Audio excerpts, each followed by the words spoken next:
Assalamualaikum warahmatullahi wabarakatuh. Nama saya Tamiripus Parahayu, NIM saya 283040101. Di sini saya izin mengumpulkan tugas kajian tarik Al-Qur'an yang bertemakan tentang sejarah teks Al-Qur'an, yang dimana menjelaskan mengenai orientalis dan Al-Qur'an. Yang pertama, perlunya pembuktian penyimpangan dalam sebuah Al-Qur'an. Yang di sini yang saya akan jelaskan dengan maksud hendak membuktikan moralitas dan superioritas teologi barat.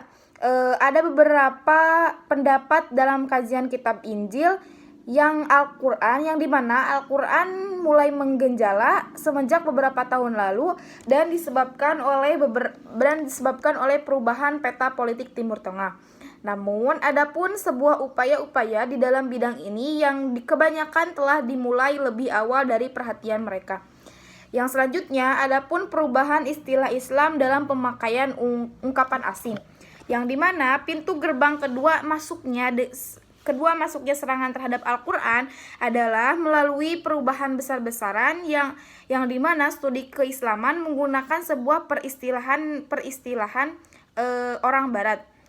Yang selanjutnya saya akan menjelaskan mengenai tuduhan orientalis terhadap penyesuaian, yang dimana hal ini akan menggiring sebuah opini atau memasuki pintu gerbang ketiga dalam menyerang terhadap Al-Qur'an, yang dimana perulangan tuduhan yang ditujukan kepada Islam hanyalah merupakan pemalsuan terhadap agama Yahudi dan Kristen, atau bagian dari sikap curang dalam memanfaatkan sebuah literatur kitab suci untuk kepentingan sendiri.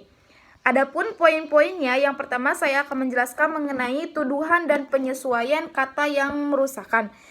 Di sini saya akan menyebutkan bahwasannya dalam satu artikel Encyclopedia Britannica yang ditulis pada 1891, yakni tokoh orientalis menyebutkan banyak kekeliruan dalam Al-Qur'an karena katanya kejahilan Nabi Muhammad tentang sejarah awal agama Yahudi serta kecerobohan nama-nama dan perincian yang lain yang dari sumber-sumber Yahudi. Dengan membuat daftar kesalahan, ia menyebutkan bahwasannya bahkan orang Yahudi yang paling tolol sekalipun tidak akan pernah salah menyebut Haman atau menteri Ahasuerus untuk menteri Fir'aun, ataupun menyebut Miriam saudara perempuan Musa dengan Maryam atau Miriam ibunya Al-Masih dalam kebodohannya tentang sesuatu di luar tanah Arab.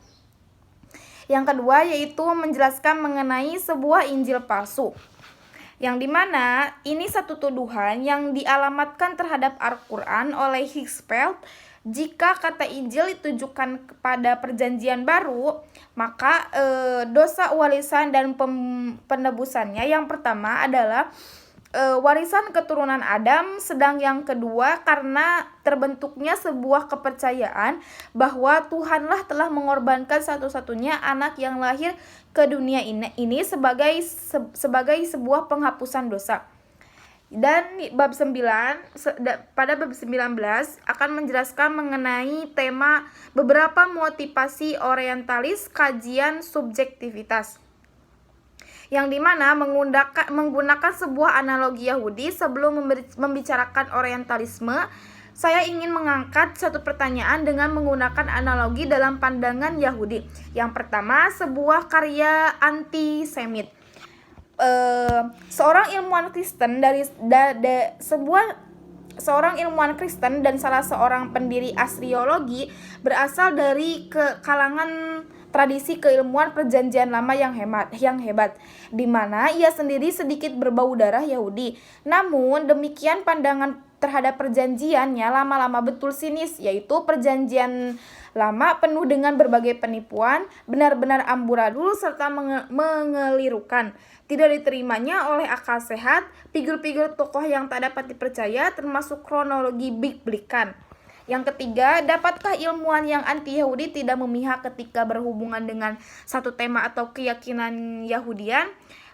John Strickland sendiri, seorang guru besar dari Universitas Harvard, menduduki jabatan sebagai pemimpin redaksi resmi tim editorial Didsea Scroll pada tahun 1987, yang akhirnya dipecat, yang dipublikasikan secara luas 3 tahun kemudian.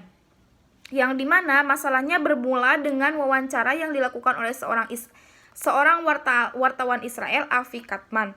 Yang ketiga yaitu tindak balas kaum muslimin. Yang pertama menjelaskan mengenai penindasan orang Israel terhadap sejarah orang Palestina. Kit Williams sebagai guru besar studi-studi agama dari Universitas Stirling atau Skotlandia, pengarang sebuah makalah yang isu kontroversinya besar di kalangan ilmuwan kitab Injil, yang dimana menyatakan bahwasannya perlakuan konspirasi yang dilakukan oleh para ilmuwan Injil dan arkeologis, khususnya orang-orang Zionis, dalam satu bentuk bahwa penolakan terhadap sejarah-sejarah orang yang telah menetap lama sebelum orang-orang Israel di bumi Palestina zaman purbakala. Yang kedua yaitu menjelaskan mengenai seorang perintis orientalis dan penipu kaum muslimin. Kembali pada masalah orientalisme, bahwasannya studi kasus atau dalam karyanya Origins of Muhammad benar-benar terutang budi terhadap guru-guru studi Islam yang muncul dalam buku-buku ini. Namun demikian, jika kita sekarang dapat memahami tentang hukum Islam, hal itu dapat berkat jasanya. Sekian penjelasan dari saya mengenai sejarah teks Al-Quran. Assalamualaikum warahmatullahi wabarakatuh.